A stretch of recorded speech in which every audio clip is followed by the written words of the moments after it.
السلام علیکم ورحمۃ اللہ وبرکاتہ۔ رب اشرح لی صدری ویسر لی امری واحلل عقدۃ من لسانی یفقہوا قولی۔ رب زدنی علما، اللہم فقہنا فی الدین، اللہم توفیقی الا باللہ، اللہم انی اسألک علما نافعا ورزقا طیبا وعملا متقبلا۔ اللہم الہمنی رشدی واعذنی من شر نفسی۔ آمین الہی آمین۔ اللہم صلی علی محمد وعلی آل محمد کما صلیت علی ابراہیم وعلی آل ابراہیم انک حمید مجید۔ اللہم بارک علی محمد وعلی آل محمد کما بارکت علی آل ابراہیم وعلی آل ابراہیم انک حمید مجید۔ حدیث میں ہے کہ سمندر کا مردار حلال ہے، جیسے مچھلی وغیرہ جو بھی سمندر میں ہیں، سمندر یا دریا باہر پھینک دے اور ہمیں وہ مردار ملے تو ہم اس کو حلال سمجھیں گے۔ تو آج کی آیتوں میں اللہ تعالیٰ نے کہا ہے کہ تمہاری آزمائش ہوگی۔ اللہ آزمائش میں ڈال کر آزماتا ہے کہ کون سچا ہے کون جھوٹا ہے۔ جو اللہ اور نیکی کے لیے نکلتا ہے تو اس کا امتحان بار بار بلکہ روزانہ ہوتا ہے۔ جہاں فرض کی ادائیگی ہوگی تو امتحان بھی ہوگا۔ جنت کا ملنا ایسے ہی آسان نہیں ہے۔ جو اللہ سے ڈرتا ہے، بعض اوقات ہماری پسندیدہ چیز ہمارے سامنے ہوتی ہے لیکن اللہ کی طرف سے اس پر ہمارے لیے پابندی ہوتی ہے۔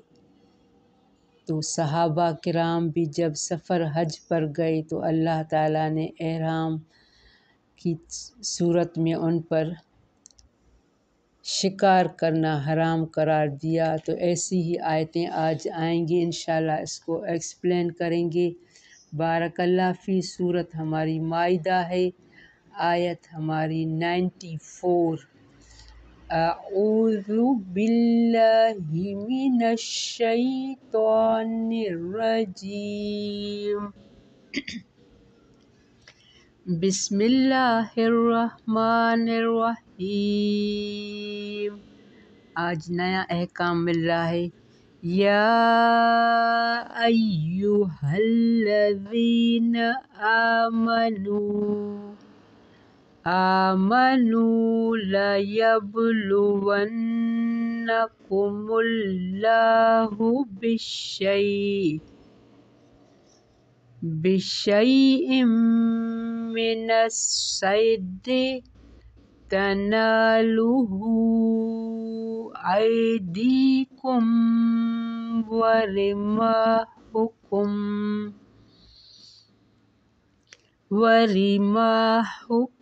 لیعلم اللہ من یخافہ بالغیب، فمن اعتدی بعد ذلک فلہ عذاب علیم۔ یا ایہا الذین آمنوا لا تقتلوا الصید وانتم حرم، ومن قتلہ منکم متعمدا فجزاء مثل ما قتل من النعم يحكم به ذوى عدل منكم هديا بالغ الكعبة أو كفارة طعام مساكين